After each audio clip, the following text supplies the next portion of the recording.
السلام علیکم ورحمۃ اللہ وبرکاتہ۔ نبی پاک صلی اللہ علیہ وآلہ وسلم نے فرمایا کہ قیامت کے قریب لوگ بادلوں اور زمین کے درمیان چھلانگ لگائیں گے۔ آدمی لمبا فاصلہ طے کرے گا اور اس کا سفر ہوا سے چلنے والے بادلوں کی طرح تیز ہوگا۔ وہ بادلوں جیسے چیز پر سوار ہوگا اور پوچھے گا کہ زمین میں سے میرے ساتھ کون ہے؟ پھر پوچھے گا کہ میرے ساتھ آسمان والوں میں سے کون ہے؟ اور اسے کھانا دیا جائے گا، لیکن اس کے اعمال اس کے قبول نہیں ہوں گے۔ عرب کے جوائے اونچے عمارتوں کی تعمیر میں ایک دوسرے سے مقابلہ کریں گے۔ عرب کی زمین ایک بار پھر کھیتوں اور ندیوں میں تبدیل ہو جائیں گی۔ ایک فتنہ اٹھے گا جو عرب کے ہر گھر تک پہنچ جائے گا۔ یہ وہ دن ہوں گے جن میں مذہبی جہالت پھیلے گی۔ اللہ عالموں کو موت دے کر علم اٹھا لے گا اور جہالت پھیل جائے گی، فتنے بڑھنے لگیں گے، زمین ظلم و ستم سے بھر جائیں گے۔ ایک عورت دوسری عورتوں کے ساتھ حج پر جائے گی، لیکن اس کے ساتھ کوئی مرد نہ ہوگا۔ قیامت کے قریب ایک عورت اپنے مالک کو جنم دے گی، یعنی بچہ اپنی ماں پر حکومت چلائے گا۔ عورتوں کی صحبت کی خواہش کی جائے گی اور دولت کو زندگی میں کامیابی کا واحد اور ثبوت سمجھا جائے گا۔ جہاں تک غربت کا تعلق ہے، لوگ دولت کے لیے ناشکر ہو جائیں گے، پھر ایک دوسرے کو فقیر سمجھیں گے، یہاں تک کہ جب کوئی آدمی کسی کے قبر کے پاس سے گزرے گا تو خواہش کرے گا کہ کاش میں اس کی جگہ ہوتا۔ ایماندار لوگ ختم ہو جائیں گے، ناقابل اعتبار لوگوں کو پیچھے چھوڑ جائیں گے، بے ایمان لوگ باقی رہ جائیں گے اور وہ اعتماد کرنے والوں کے قابل نہ سمجھے جائیں گے۔ حکومت ان لوگوں کے ہاتھ میں ہوگی جو اس کے حقدار نہیں ہوں گے۔ آخری اس زمانے میں جاہل عالم ہوں گے۔ لوگ نماز کے لیے جمع ہوں گے، لیکن امامت کے لیے کوئی امام نہیں ملے گا۔ عورتیں اپنے شوہر کے کاروبار میں مدد کرے گی اور اس سے کاروبار میں بہت زیادہ منافع ہوگا، تجارت کا رواج ہوگا، زلزلے بڑھنے لگیں گے، زنا عام ہو جائے گا، شراب خوب پی جائے گی، لوگ رات کو دیر تک ناچیں گے، وقت تیزی سے گزرے گا، مصیبتیں ظاہر ہوں گی۔ زمانہ آئے گا کہ ایک شرمگیز واقعہ پیش آئے گا جس میں قاتل کو پتہ نہیں ہوگا کہ اس نے کیوں قتل کیا اور قتل ہونے والے کو یہ پتہ نہیں ہوگا کہ اسے کیوں قتل کیا گیا۔ عورتیں کپڑے پہن کر بھی ننگی ہوں گی۔ عورتیں دنیاوی کام دنیا کی خواہش سے کریں گی، ضرورت سے نہیں۔ جھوٹی گواہی دی جائے گی اور سچ کو چھپایا جائے گا۔ ایک آدمی اپنی ماں کی نافرمانی کرے گا اور اپنی بیوی کی اطاعت کرے گا، جبکہ اپنے باپ سے پرہیز کرے گا اور اپنے دوستوں سے نرمی سے بات کرے گا۔ لوگ ان چیزوں کو حلال سمجھیں گے جسے ان کے باپ داداؤں نے حرام قرار کر دیا تھا، جیسا کہ سود لینا، اور اسے بھی حرام کر دیں گے جسے ان کے باپ داداؤں نے حلال سمجھا تھا۔ سود پھیلایا جائے گا، وہ وقت جلد ہی آ جائے گا۔ لوگ اس بات کی پرواہ نہیں کریں گے کہ وہ جو کچھ حاصل کرتے ہیں وہ قانونی ہے یا غیر قانونی۔ قیامت اس وقت تک قائم نہیں ہوگی جب تک کہ میرے ماننے والے پچھلے امتوں کے اعمال کو نقل کر کے ان کی پیروی نہ کر لیں گے۔ مسجدیں سجا دی جائیں گی مگر لوگوں کے دل ہدایت سے خالی ہوں گے۔ قیامت اس وقت تک قائم نہیں ہوگی جب تک محل ختم نہ ہو جائے اور لوگ بھائی بھائی ہونے کے باوجود ایک دوسرے سے راضی نہیں ہوں گے۔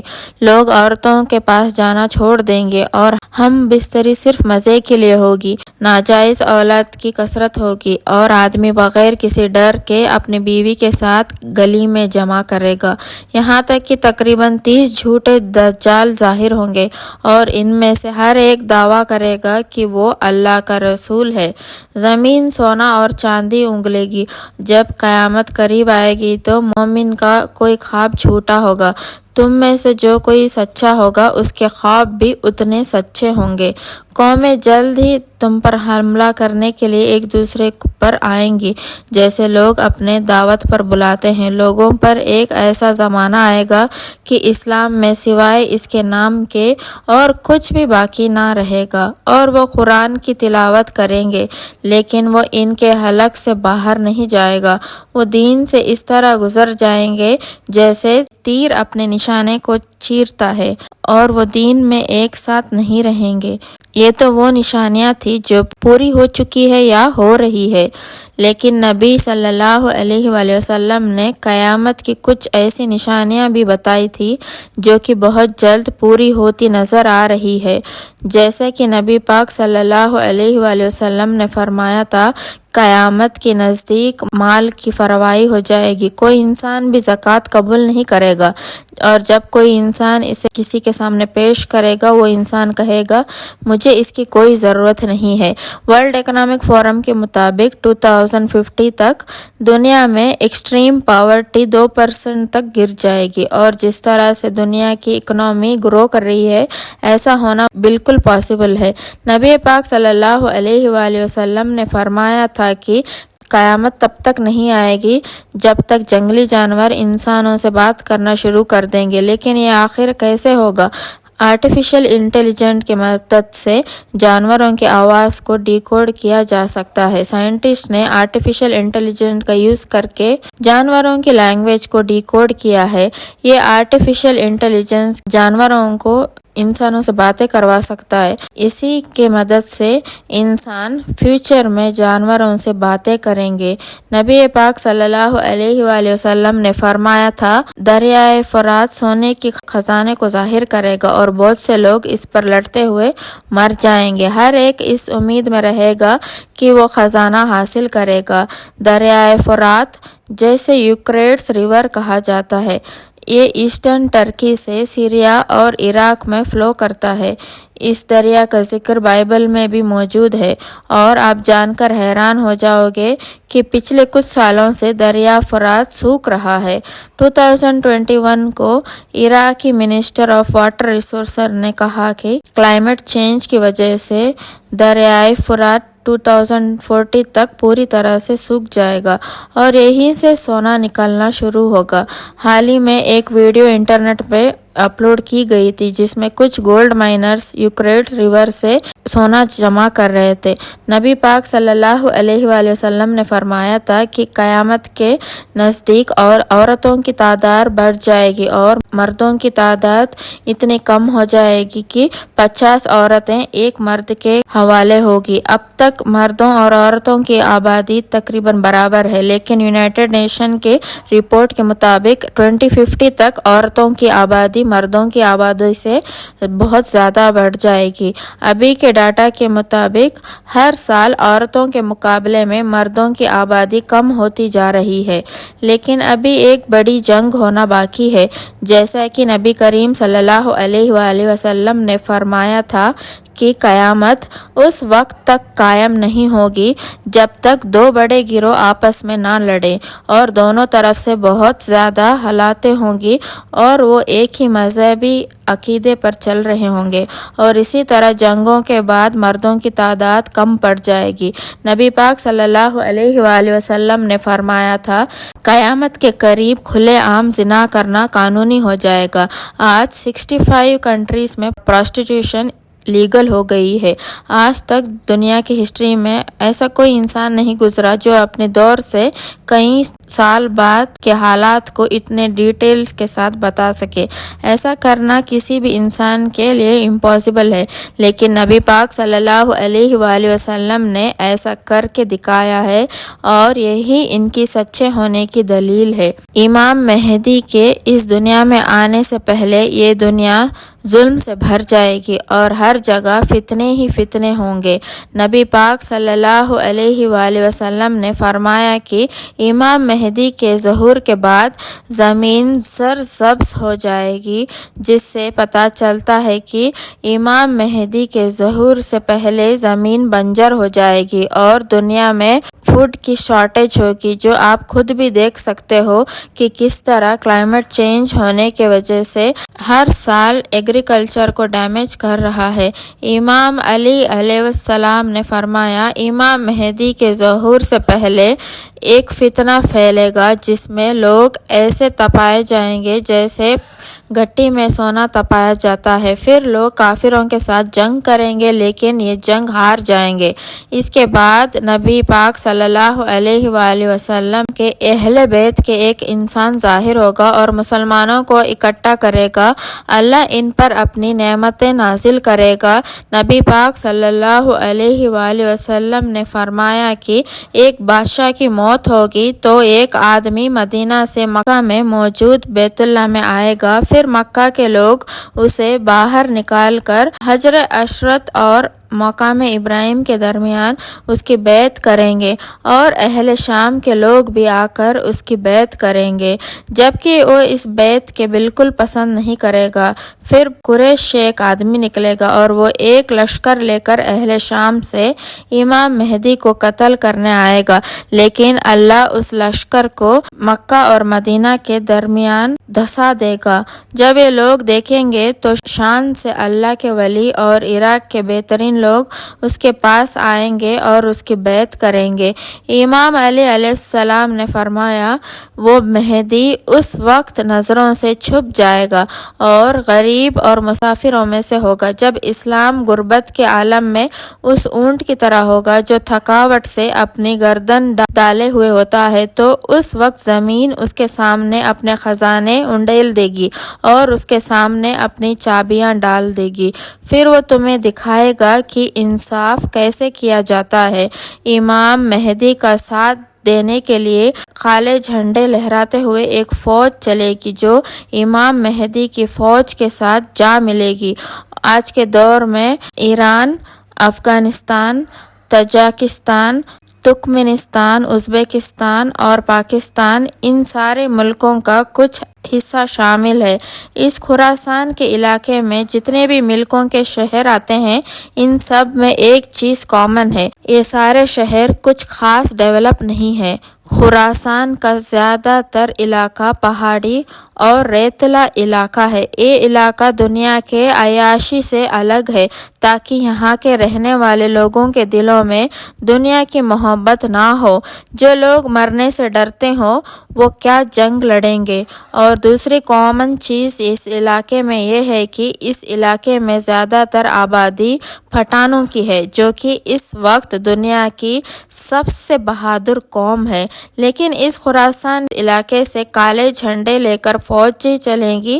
اس وقت حالات کے مطابق وہ افغانستان ہو سکتا ہے، کیونکہ افغانستان میں آج کے وقت اسلامی قانون کے مطابق حکومت قائم ہے، اور افغانستان وہ ملک ہے جس کے پاس آج کھونے کے لیے کچھ بھی نہیں ہے، ان کے پاس۔ اور تیسری چیز افغانستان کی وہ ملک ہے جس میں طالبان نے امریکہ جیسے سپر پاور کو اپنے ملک سے بھگا دیا تھا۔ جب اسرائیل نے فلسطین پر حملہ کیا تو طالبان نے ایران سے فلسطین کے لیے راستہ مانگا تھا۔ آج کے حالات کے مطابق ایسا لگتا ہے کہ یہ فوجیں افغانستان سے ہی چلے گی، لیکن جب خراسان سے فوجیں امام مہدی کے لشکر کے ساتھ جا ملے گی، پھر مسلمان پوری دنیا کو فتح کریں گے اور مسلمانوں کی پوری دنیا پر حکومت ہوگی۔ نبی پاک صلی اللہ علیہ وآلہ وسلم نے فرمایا کہ اور مسلمان بھی جنگ کی تیاری کریں گے اور مدینہ سے رومنز کے خلاف فوج بھیجیں گے۔ یہ دونوں فوجیں آپس میں جنگ کریں گے۔ رومنز مسلمانوں سے کہیں گے کہ ہمارے راستے سے ہٹ جاؤ تاکہ وہ دوسرے گروپ سے لڑ سکے۔ اس گروپ کو مسلمانوں نے پہلے سے ہی کیپچر کر لیا ہوگا، لیکن مسلمان انکار کر دیں گے اور اپنے بھائی مسلمانوں کے ساتھ کھڑے رہیں گے اور رومنز کے خلاف جا کر جنگ کریں گے، اور وہ ایسی لڑائی لڑیں گے جس کی مثال کسی نے دیکھی نہیں ہوگی، یہاں تک کہ اگر کوئی پرندہ ان کے کنارے سے گزرے گا تو اسے بیٹھنے کے لیے کوئی جگہ نہیں ملے گی۔ اتنے بڑے لیول پر قتل عام ہوگا۔ جب گنتی کی جائے گی تو 100 آدمیوں میں سے صرف ایک زندہ ملے گا۔ اس جنگ میں مسلمانوں کی 3 حصوں میں سے ایک حصہ ڈر کر جنگ چھوڑ کر بھاگ جائے گا جسے اللہ کبھی معاف نہیں کرے گا، اور ایک حصہ شہید ہوگا جو اللہ کے نظر میں بہترین شہید ہوگا، اور آخری حصہ جنگ جیت جائے گا اور وہ قسطنطنیہ کو فتح کرے گا۔ جنگ ختم ہونے کے بعد جب مسلمان مال غنیمت میں مصروف ہوں گے تو شیطان پکارے گا کہ دجال نے تمہارے گھروں میں تمہاری جگہ لے لی ہے، اور اس سے مسلمانوں میں ہنگامہ پیدا ہوگا اور وہ باہر نکلیں گے، لیکن اس کا کوئی فائدہ نہیں ہوگا۔ دجال کے اس کنفیوژن سے ڈیل کر کے مسلمان صحیح ہو جائیں گے۔ وہاں مسلمان ایک اور جنگ کی تیاری میں ہوں گے۔ نماز کا وقت ہو چکا ہوگا۔ اللہ کے نبی حضرت عیسیٰ علیہ السلام اس دنیا میں آئیں گے۔ وہ دمشق کے مسجد کے مینار پر اتریں گے اور وہ امام مہدی کے پیچھے کھڑے ہو کر نماز پڑھیں گے۔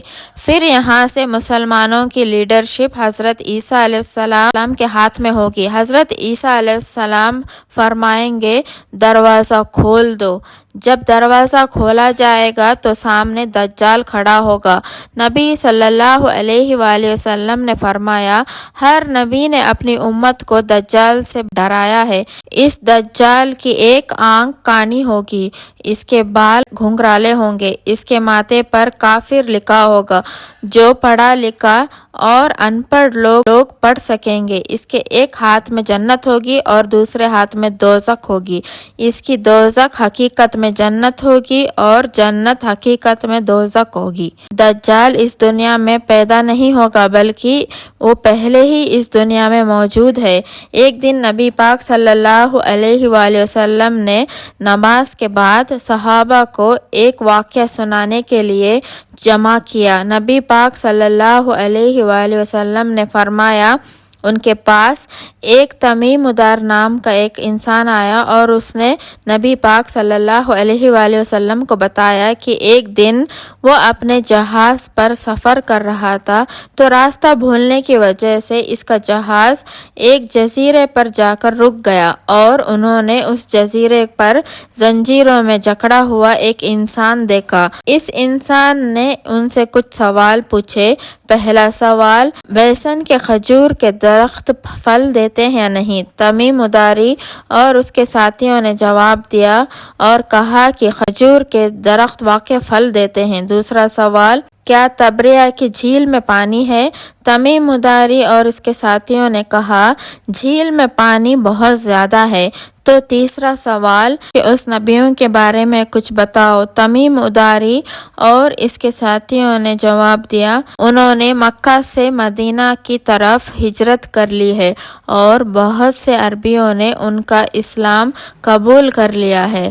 یہ سنتے ہی وہ غصے سے پھٹکارا اور اس نے زنجیروں کو جھٹکا دیا۔ اس کے بعد اس نے اپنا نام بتایا، دجال، اور اس نے کہا کہ بہت جلد میں پوری دنیا گھوموں گا لیکن مکہ اور مدینہ میں مجھے جانے نہیں دیا جائے گا۔ نبی صلی اللہ علیہ وآلہ وسلم نے اس کے بعد مشرق کے طرف اشارہ کر کے فرمایا دجال یہاں سے نکلے گا۔ اس کے ریلیٹڈ ایک اور حدیث ہے جس میں نبی صلی اللہ علیہ وآلہ وسلم نے فرمایا کہ دجال خراسان سے نکلے گا اور اس کے ساتھ لوگ ہوں گے جن کے چہرے چٹے ڈھالوں کی طرح ہوں گے۔ جی، خراسان وہی علاقہ ہے جہاں سے امام مہدی کی فوجیں نکلیں گی، یہاں سے دجال بھی نکلے گا۔ دجال کے بارے میں نبی صلی اللہ علیہ وآلہ وسلم نے آج سے 1400 سال پہلے ہی صحابہ کو وارن کر دیا تھا، کیونکہ یہ اس دنیا کا سب سے بڑا فتنہ ہے۔ دجال انسانوں کو مار کر دوبارہ زندہ کرے گا اور وہ اندھے اور اپاہج لوگوں کو ٹھیک کر پائے گا اور وہ زمین کو بھی بھر پائے گا اور موسم پر اس کا پورا ہاتھ ہوگا اور موسم پر اس کا پورا کنٹرول ہوگا، جہاں جائے گا بارش برسائے گا۔ لیکن دجال موسم کو کیسے کنٹرول کرے گا؟ 1990 میں یونائٹڈ عرب ایمریٹس نے رین انہینسمنٹ میتھڈالوجی کو انٹروڈیوس کیا تھا، جسے آج ہم کلاؤڈ سیڈنگ کہتے ہیں۔ ایک ایسی ٹیکنالوجی ہے جس کے مدد سے بارش کروائی جا سکتی ہے۔ اس ٹیکنالوجی میں سلور آئوڈینٹ کو ایئر کرافٹ سے بادلوں میں ریلیز کیا جاتا ہے، جن سے عرب کنٹریز جیسے دبئی، سعودی عرب اور عمان میں اس ٹیکنالوجی کو یوز کیا ہے، کیونکہ ان علاقوں میں بارش بہت کم ہوتی ہے، جو کہ ان عرب کنٹریز کی بہت بڑی پرابلم ہے۔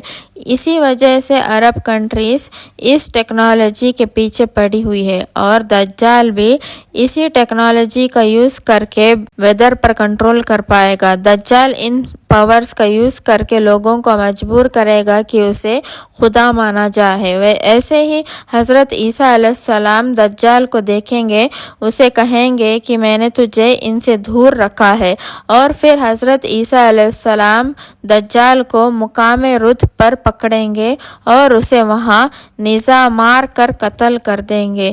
مقام لد پر آج کے دور میں اسرائیل نے ایک ایئرپورٹ بنا رکھا ہے، اور شاید دجال وہاں سے بھاگنے کی کوشش کرے گا۔ وہاں پر حضرت عیسیٰ علیہ السلام سے قتل کریں گے۔ دجال کی موت کے بعد مسلمان اور یہودیوں کے درمیان ایک جنگ ہوگی۔ نبی صلی اللہ علیہ وآلہ وسلم نے فرمایا کہ اگر کوئی یہودی کسی پتھر کے پیچھے بھی چھپا ہوا ہو تو وہ پتھر بھی بول اٹھے گا کہ اے مسلمان، میرے پیچھے یہودی چھپا ہوا ہے، آ کر اسے قتل کر دے، سوائے غرگد کے درخت کے، کیونکہ یہ یہودیوں کا درخت ہے اور اسرائیل میں یہ بڑی تعداد میں پائے جاتے ہیں۔ اس کے کچھ ٹائم بعد امام مہدی وفات پا جائیں گے۔ نبی پاک صلی اللہ علیہ وآلہ وسلم نے فرمایا، امام مہدی تم میں 7 یا 8 سال تک رہیں گے۔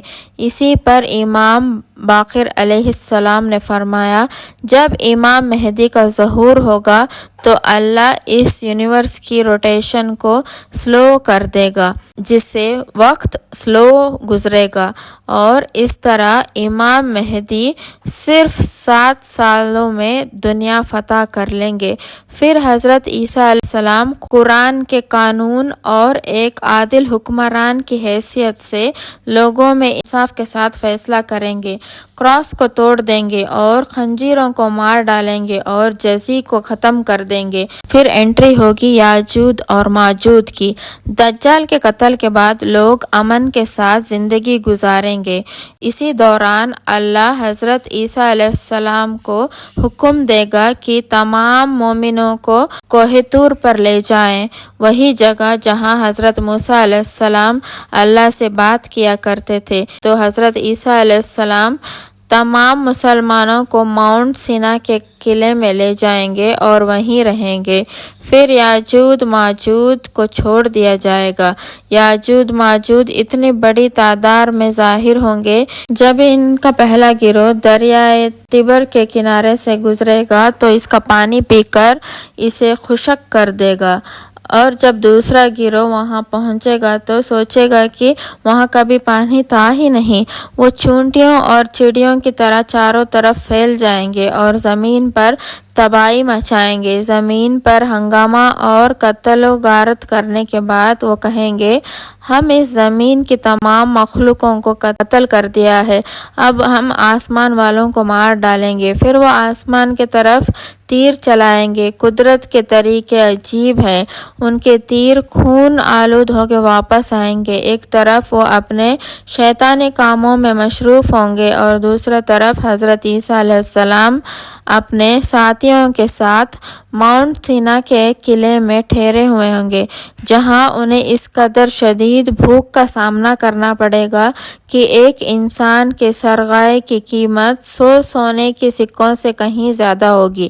اس نازک موڑ پر حضرت عیسیٰ علیہ السلام اپنے ساتھیوں کے ساتھ اللہ سے دعا کریں گے، اللہ ان کی دعا قبول کرے گا اور یاجوج ماجوج کی گردنوں میں ایک قسم کی جراثیم پیدا کرے گا جس سے ایک ہی رات میں مر جائیں گے۔ یاجوج ماجوج کے خاتمے کے بعد حضرت عیسیٰ علیہ السلام اور ان کے ساتھی ماؤنٹ سینا سے نیچے اتریں گے اور دیکھیں گے کہ سارے زمین ان کے لاشوں اور بدبو سے بھری ہوئی ہوں گی۔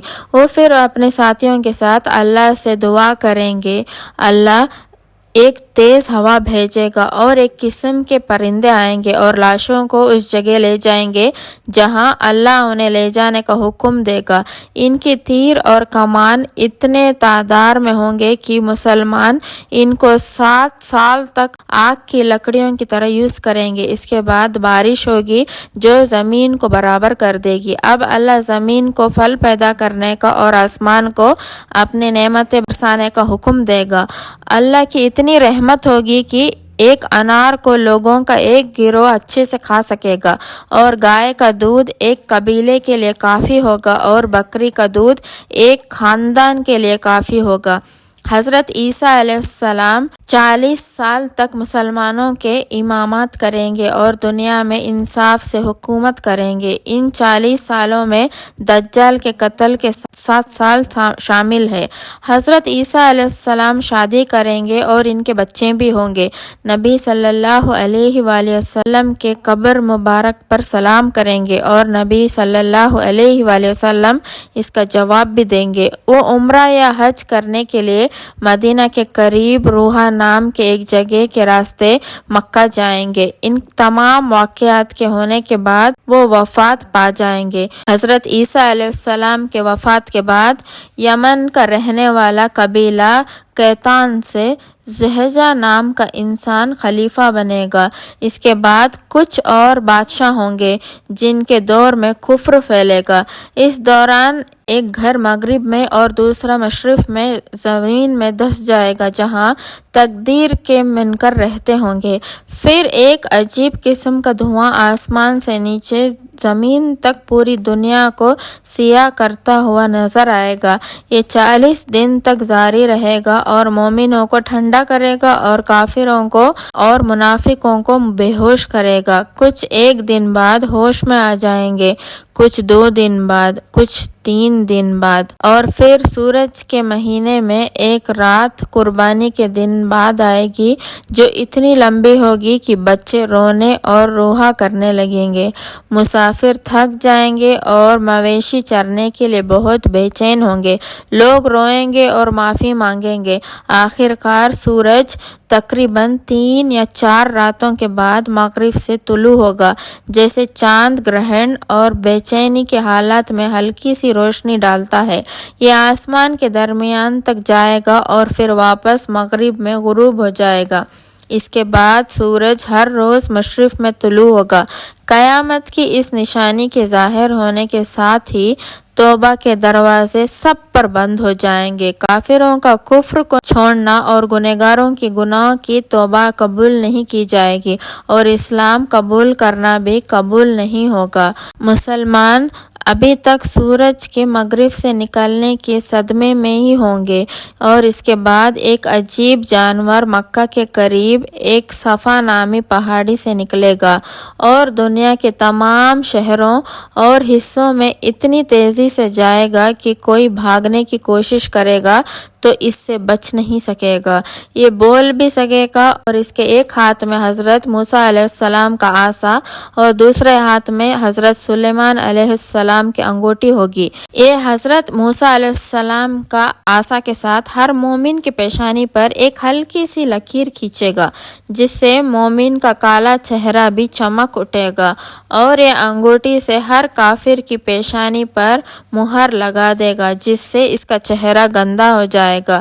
اس طرح پھر تمام مومن اور کافر کھل جائیں گے۔ ایمان اور کفر کی نشانیاں کبھی نہیں بدلے گی۔ کافر کبھی بھی کفر سے نہیں ہٹیں گے اور مومن اسلام پر قائم رہیں گے۔ یہ پہلی یمن میں ظاہر ہوگا، پھر مسجد، پھر غائب ہو جائے گا۔ تیسری بات، یہ مکہ میں ظاہر ہوگا۔ قیامت کے 40 سال پہلے ایک خوشبودار ہوا لوگوں کے بغلوں کے نیچے سے گزرے گی جس سے تمام مسلمانوں کی موت ہو جائے گی۔ کوئی مومن اور پرہیزگار باقی نہیں رہے گا سوائے کافر کے، اور پھر لوگ غلبہ حاصل کریں گے اور حکومت کریں گے، وہ کعبہ کو توڑ دیں گے، خدا کا خوف، شرم اور حیا نہیں رہے گا، حکمرانوں کی ظلم اور عوام کے آپس میں جھگڑے بڑھیں گے، بتوں کی پوجا اور ظلم، قانون کے خلاف ورزی، بھوک اور بیماری پھیلے گی۔ دنیا کی ایسی افسوسناک حالت میں شام کا کچھ بھلا ہوگا، باقی سارے ملک کے لوگ اپنے خاندان کے ساتھ شام کے طرف روانہ ہو جائیں گے۔ اسی دوران سعود کی طرف سے ایک بڑی آگ نمودار ہوگی جو دنیا کے تمام لوگوں کو شام میں جمع ہونے پر مجبور کر دے گی اور پھر غائب ہو جائے گی۔ یہ 40 سال دنیا کے خاتمے کی طرف اس حالت میں گزریں گے کہ کوئی نیا بچہ پیدا نہیں ہوگا، یعنی سب 40 سال کے ہوں گے، اور کوئی مومن نہیں ہوگا سوائے کافروں کے۔ اور اچانک جمعے کے دن جو کہ محرم کی 10 تاریخ ہوگی، اس دن سارے لوگ اپنے کاموں میں مصروف ہوں گے اور اللہ صبح کے وقت اسرافیل کو سر پھونکنے کا حکم دے گا، اور اسرافیل سر پھونکیں گے جس کی آواز سے یونیورس کے سارے انسان جانور تباہ ہو جائیں گے، یہاں تک اللہ کے فرشتے جبرائیل، میکائیل اور اسرافیل سب کو موت آ جائے گی، اور صرف اللہ اور اسرافیل یعنی موت کا فرشتہ باقی رہیں گے۔ پھر اللہ حضرت اسرافیل کو حکم دے گا کہ اپنا روح قبض کر۔ حضرت اسرافیل اپنا روح قبض کریں گے تو ایسے چینک ماریں گے کہ اگر کوئی انسان زندہ ہوتا تو اس چیخ کو سن کر اسے دوبارہ موت آ جاتی۔ اس کے بعد کوئی اور زندہ نہیں ہوگا سوائے اللہ کے، وہ جو ہمیشہ سے زندہ تھا اور ہمیشہ رہے گا۔ پھر اللہ زمین کو تھامے گا اور آسمان کو اپنے سیدھے ہاتھ میں لپیٹ لے گا اور کہے گا کہ میں بادشاہ ہوں، کہاں ہے زمین کے بادشاہ؟ اس کے بعد اللہ زمین پر پانی برسائے گا، یہ عجیب سا چپکنے والا پانی ہوگا۔ جب یہ پانی زمین پر گرے گا تو اس پانی سے قبر میں پڑے مردے دوبارہ زندہ ہو جائیں گے۔ پھر اللہ اسرافیل کو دوبارہ زندہ کرے گا اور کہے گا دوبارہ سر پھونکو۔ جب حضرت اسرافیل دوبارہ سر پھونکیں گے تو اس دنیا میں پیدا ہوئے سارے انسان دیکھ رہے ہوں گے، زمین بالکل سیدھی اور صاف ہو چکی ہوگی، اور یہیں سے حساب کا دن شروع ہوگا، اور ہم سب کو تیار رہنا ہے۔ اگر آپ کو آج کی یہ ویڈیو اچھی لگی ہے تو پلیز لائک کر دینا اور شیئر بھی کر دینا اور کمنٹ کر کے ضرور بتانا۔ اگر آپ میرے چینل پر نئے ہیں تو ضرور سبسکرائب بھی کر دینا۔ پھر ملتے ہیں نیکسٹ ویڈیو میں، تب تک کے لیے السلام علیکم ورحمۃ اللہ وبرکاتہ۔